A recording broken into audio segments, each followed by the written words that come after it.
Assalamualaikum warahmatullahi wabarakatuh. Selamat pagi teman-teman kelas B. Berjumpa lagi dengan Bu Umi. Semoga kabarnya teman-teman sehat selalu. Hari ini kita akan belajar tentang alat komunikasi. Subtemanya alat komunikasi tradisional dan alat komunikasi cetak. Selamat belajar teman-teman. Disimak ya videonya sampai selesai. Seru loh teman-teman. Selamat belajar. Alat komunikasi adalah sarana atau alat yang digunakan untuk menyampaikan informasi baik kepada satu orang atau banyak orang. Yang pertama, kita akan belajar tentang alat komunikasi tradisional. Alat komunikasi tradisional ada bermacam-macam. Yang pertama, kita akan mengenal beduk dan kentongan, yaitu alat komunikasi yang dibunyikan dengan cara dipukul. Ini namanya beduk. Beduk terbuat dari kayu dan bagian yang dipukul dibuat dari kulit kambing atau kulit sapi. Pernahkah teman-teman memukul beduk? Suaranya seperti apa? Suaranya duk duk duk. Selanjutnya kita mengenal alat komunikasi tradisional bernama kentongan. Alat ini terbuat dari kayu atau bambu, dipukul supaya menghasilkan suara. Suaranya cukup keras loh teman-teman. Ini namanya peluit. Peluit juga termasuk alat komunikasi tradisional. Peluit ini bisa terbuat dari bahan plastik atau kayu. Suaranya seperti apa teman-teman? Prit prit prit. Peluit adalah alat komunikasi yang bisa digunakan oleh Pak Polisi ketika polisi mengatur lalu lintas supaya pengendaranya mendengar aba-aba yang diberikan polisi. Polisi meniup peluit sebagai aba-aba.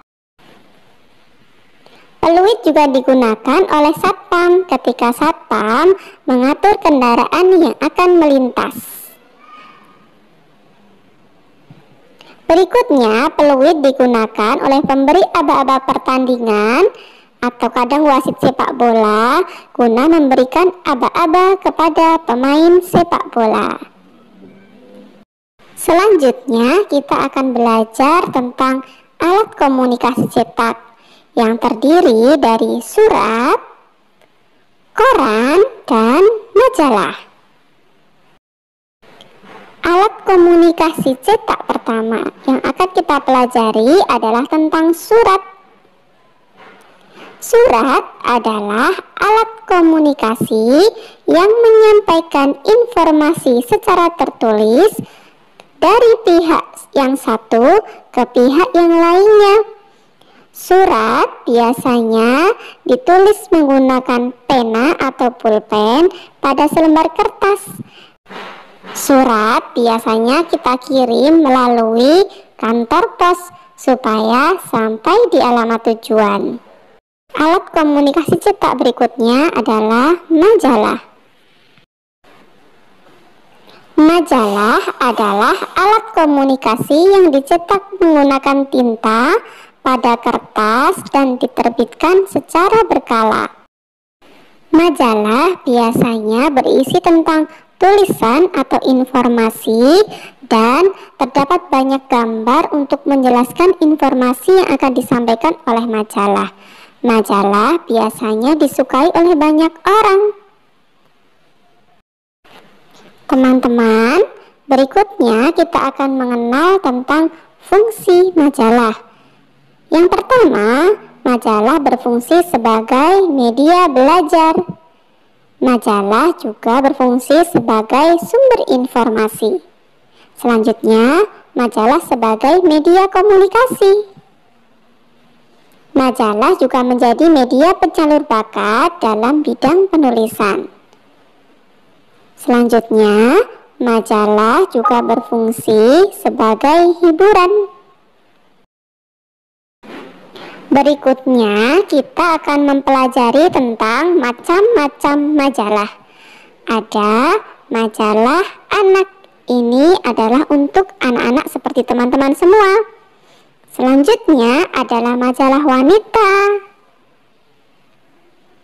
Ada majalah yang berisi tentang banyak resep masakan. Ada juga majalah olahraga. Ada majalah berita dan majalah keluarga, dan masih banyak jenis majalah lainnya. Selanjutnya kita mengenal media cetak berupa koran. Koran atau surat kabar biasanya dicetak menggunakan kertas berwarna buram, berisi tulisan yang menerangkan informasi dan gambar untuk memperjelas informasi yang ada di surat kabar. Surat kabar atau koran biasanya dicetak atau diterbitkan setiap hari. Nah, itu tadi materi pelajaran kita hari ini tentang alat komunikasi tradisional. Ada beduk, kentongan, peluit, majalah, dan surat kabar. Semoga bermanfaat untuk teman-teman. Umi akhiri, wassalamualaikum warahmatullahi wabarakatuh.